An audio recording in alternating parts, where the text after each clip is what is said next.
expenditure of billions of shillings of public resources that are to date unaccounted for and are a subject of the Auditor General's inquiry.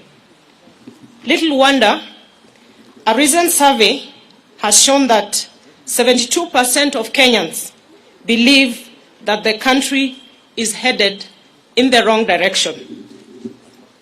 For 4 good years, the country has been engaged in the BBI process, characterized by hubris, chest thumping, blackmail, intimidation, and bribery. In this process, party parliamentary committee leadership and members who were perceived to be disagreeable to this scheme became victims of a vicious purge and expulsion. Besides, the criminal justice system, Kenya Revenue Authority, and other state agencies were mobilized and weaponized to intimidate, blackmail, victimize, and persecute leaders, business people, and ordinary Kenyans perceived to be opposed to this unconstitutional order, BBI, and its anti-people recommendations. This provided a leeway for the attempted vandalism of the constitution of our country. Fortunately, the judiciary made a very profound decision affirming the supremacy of the people, their constitution, and independent institutions. Honorable Cecily Mbarire.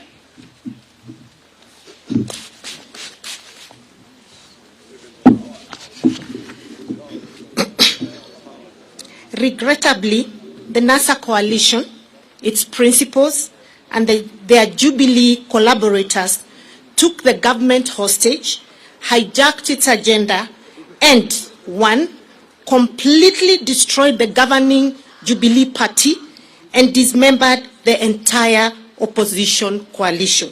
2, emasculated parliament, undermined the rule of law, threatened the independence of the judiciary, and emboldened impunity. 3, sabotaged job creation, universal health coverage, food security and manufacturing, thus cutting the entire Big Four plan. 4, criminalized hustler enterprises in places like Nyamakema, Gikomba, Kamukunji, Kirinyaga Road, and River Road, amongst others. 5, presided over the brutal or inhuman evictions and demolitions of the vulnerable and destruction of private property in places like Kariobangi, Ruai, amongst many other places across the country.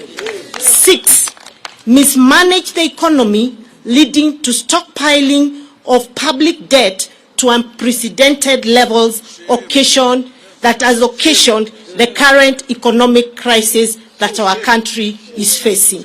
I wish to call upon Honorable Benjamin Tayari. Thank you. Thank you. Our approach towards a bottom-up economic and governance model. To address this sad and grim state of affairs facing our country, the Hustler Nation, forged by the people in the diversity from all parts of the country, here represented by leaders from across the political divide, believe in a new economic and political paradigm that prioritizes 1, bottom-up over trickle-down economics. 2, the people over their leaders. 3, empowerment over power sharing. 4, jobs over positions. 5, enterprise over patronage. 6, economic transformation over opportunistic constitutional amendment. I hereby call Honorable Mabonga to continue.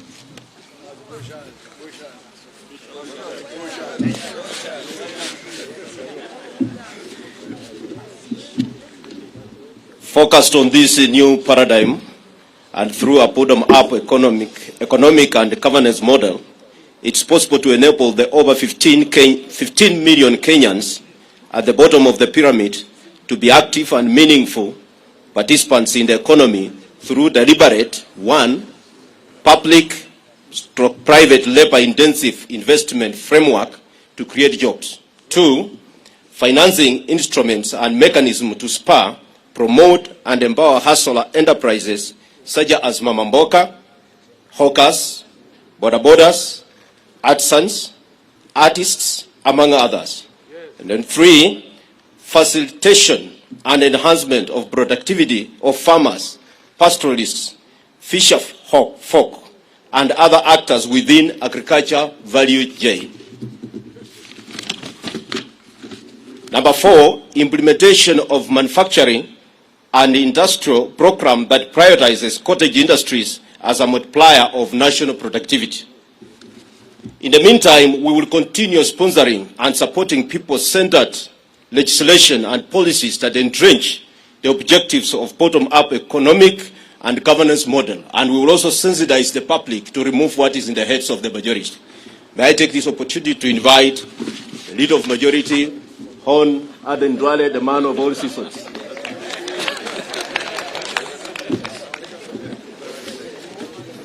Thank you, Member for Bumula.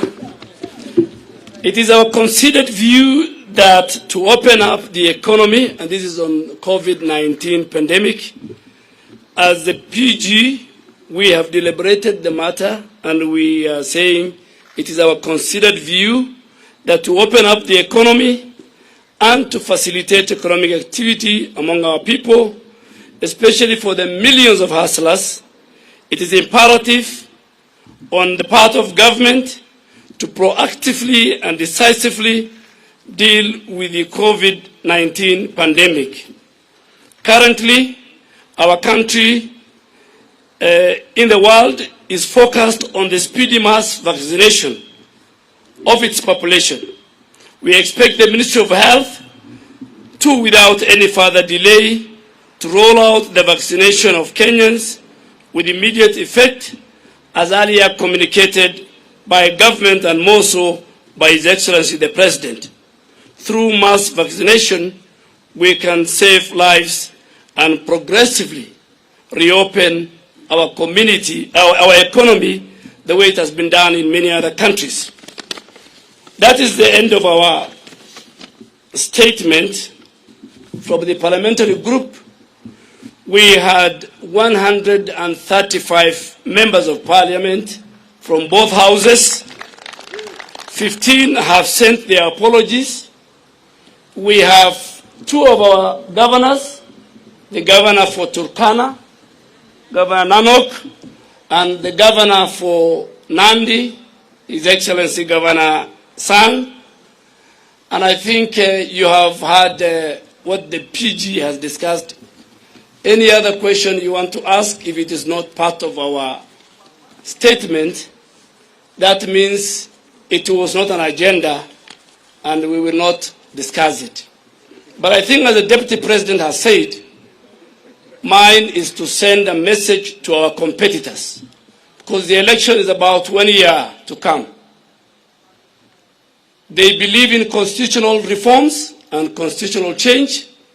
We believe the priority is the economy, and more so the bottom-up economic model.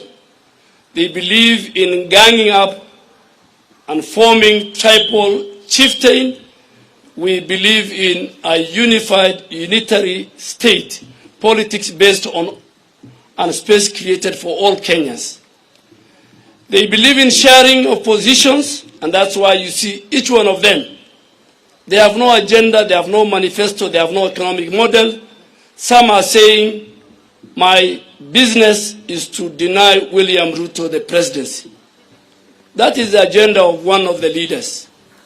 Another one is so busy with trying to revive NASA and Oka Kenya. So we are saying our manifesto, our agenda is very clear, and we want them also to put in place why the bottom-up model is not good for Kenya, but the trickle-down model that we have lived with since independence is better than what we have.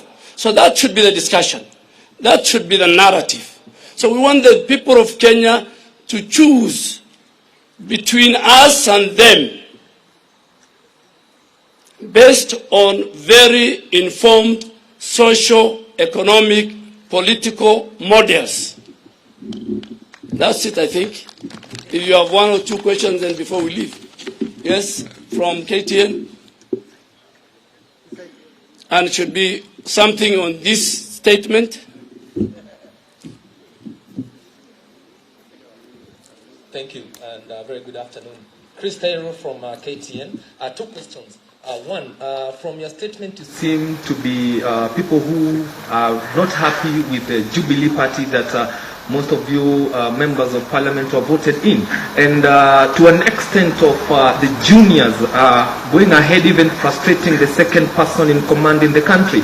Then one would ask, why not call it a day and you all resign, and I can see you have a formidable team, go to the ground and look for votes. The second question, the second question, I would like to know the issue to do with PEP, the People's Empowerment Party. There have been reports that there have been some wrangles between PEP and UDA, especially in the Mount Kenya region.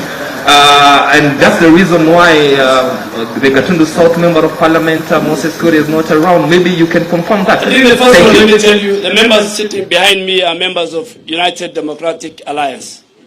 We are in Jubilee normally, but the current and the future party of ours is UDA. So any other party, we will not discuss. And I think, too, we will not discuss about the person and the institution of the Deputy President. That was not part of our discussion as a PG. Any other question? My friend from NTV. Thank you so much.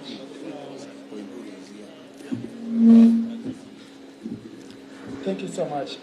And just before you ask, on PEP, the only member on PEP who is a hustler from the Hustler Nation is here and is part of our PG. And is here. Please. Thank you so much, Seth Olale, NTV. Just to ask if UDA is working with its affiliate TSP, Chama cha Kazi, and also you've said, bit of majority have said that, you know, you're either with us or not with us, but are you open as UDA now that we're going into a general election and we have a tradition of, you know, transfer of members of parliament and even politicians to other coalitions? Are you open to work with other coalitions such as OCAN? Thank you. Thank you very much, Mr. Olani. As has been communicated to you, that was not part of the discussion today. So, at an appropriate moment, when that becomes a subject of discussion in our PG, we will ably respond to what you have said. So please hold your horses. Any other question? Yes. My question is about bottom-up. Can you be able to emphasize? We know the numbers of the youth in this country, they have no job. Can you be able to emphasize how are you going to improve that economically? Yeah, good question. Good question there. If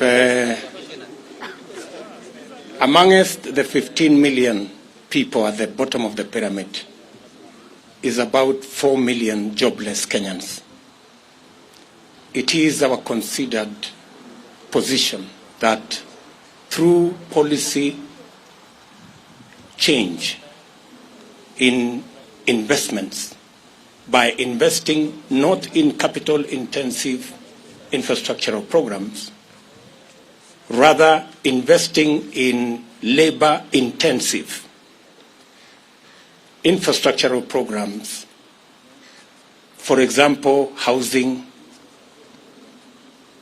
cottage industry, agro-processing, value addition, informal manufacturing, we can create millions of jobs. I know the question many people ask, where are you going to find the money? Let me tell you, we didn't have to look for additional money for us to do the 10,000 kilometers of roads we have done. We changed the model of building roads. We didn't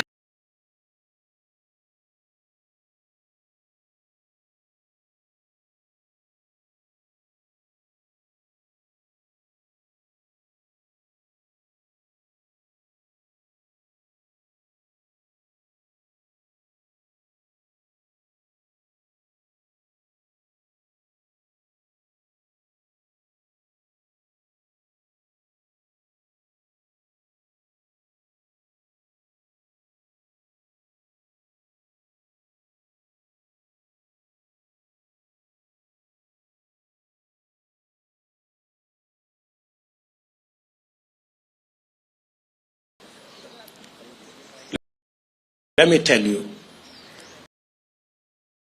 we didn't have to look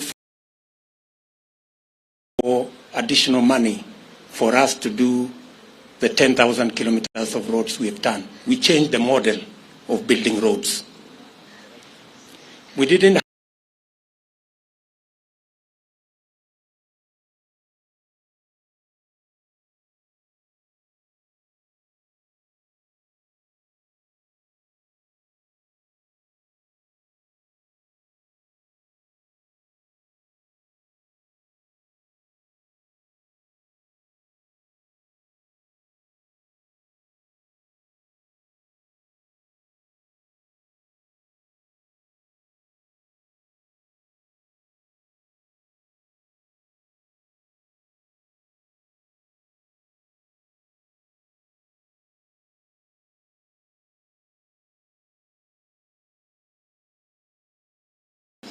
we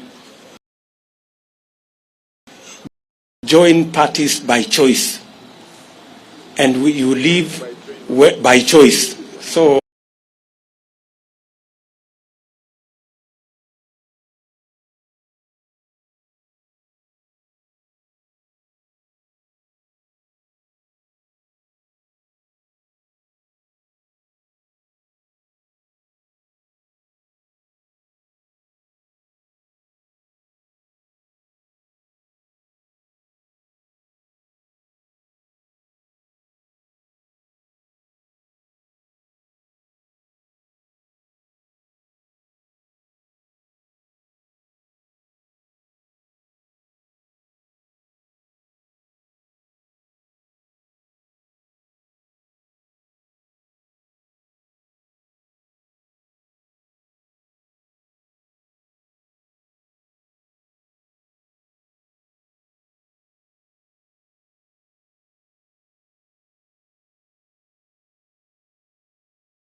we were not in the room where I made that statement. I